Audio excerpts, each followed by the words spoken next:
Ladies and gentlemen, welcome to Asnagar 2025 Chhath Puja.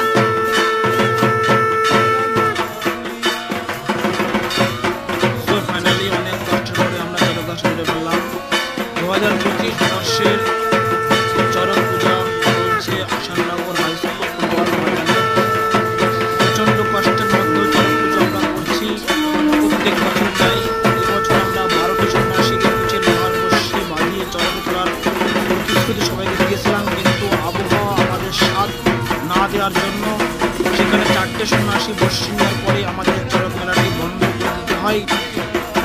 সমস্ত আসাননগরবাসীর কাছ থেকে আমরা ক্ষমা প্রার্থী যে আমরা যে প্রতিশ্রুতি দিয়েছি সেই প্রতিশ্রুতিটা আমরা রক্ষা করতে পারিনি, কারণ আবহাওয়া আমাদের সাথ দেয়নি। সর্বপ্রথম যিনি সন্ন্যাসী বর্ষি দিচ্ছেন সেই সন্ন্যাসীটির নাম হচ্ছে অসীম মণ্ডল। দুটো লোহার বর্ষি বাঁধবেন।